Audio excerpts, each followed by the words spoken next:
Think win-win.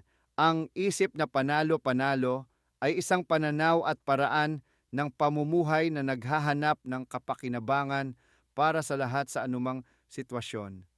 Sa halip na isipin ang tagumpay bilang isang labanan kung saan may nananalo at may natatalo, ito ay nakatuon sa kooperasyon, katarungan at tagumpay na magkakasama.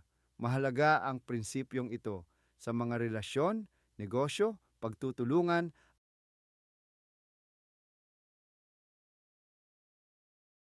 o sa pagbuo ng positibong kapaligiran kung saan ang mga tao ay nagtutulungan sa halip na maglabanan. Apat na posibleng pananaw sa anumang sitwasyon panalo-talo. Ako ang panalo, ikaw ang talo.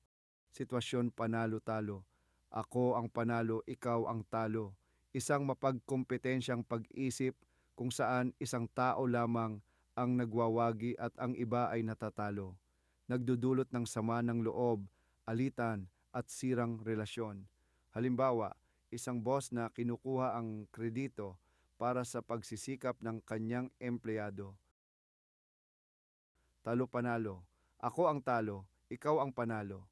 Isang pasibong pananaw kung saan isinasakripisyo ng isang tao ang kanyang pangangailangan upang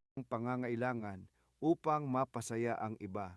Nagdudulot ng mababang pagtingin sa sarili at pakiramdam ng kawalan ng halaga. Halimbawa, isang taong palaging nagpaparaya upang maiwasan ang away, ngunit naiipon ang kanyang hinanakit. Talo-talo. Kung hindi ako mananalo, walang mananalo. Isang mapanirang pananaw kung saan parehong panig ay ayaw magparaya, kaya parehong napapahamak. Nagdudulot ng paghihiganti, katigasan ng ulo at negatibong kapaligiran. Halimbawa, dalawang magkakasosyo sa negosyo na laging nag-aaway hanggang sa bumagsak ang kanilang kumpanya. Panalo-panalo, pareho tayong panalo. Isang mapagtulungang pananaw kung saan lahat ng panig ay may benepisyo at walang nalalamangan. Nagpapalakas ng katarungan, respeto at pangmatagalang tagumpay. Halimbawa, dalawang kumpanya na nagtutulungan upang makalikha ng produktong kapaki-pakinabang para sa pareho nilang negosyo. Paano i-apply ang isip panalo-panalo sa buhay 1? Pagkakaroon ng kaisipang may kasaganaan maniwala na hindi limitado ang tagumpay, may sapat para sa lahat. Sa halip na makipagkompetensya, makipagtulungan at hanapin ang paraan upang tulungan ang isa't isa. Ikadalawang sanayin, unawain ang pangangailangan, layunin at alalahanin ng iba. 3. Maging bukas at tapat sa pakikipag-usap. Maging malinaw sa iyong nais habang isinasaalang-alang ang pangangailangan ng iba. Iwasan ang panlilinlang, pagiging makasarili o hindi tapat na paraan. Unawain muna bago unawain. Isa pang prinsipyo mula kay Covey. 3. Maging bukas at tapat sa pakikipag-usap. Maging malinaw sa iyong nais.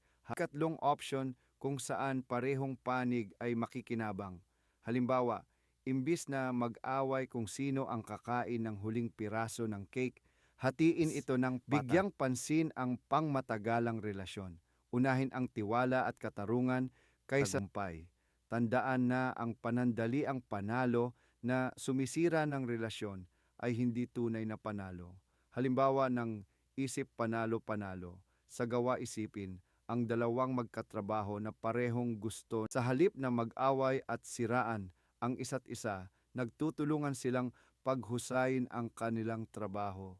Support, like, and share para malaman ng iba.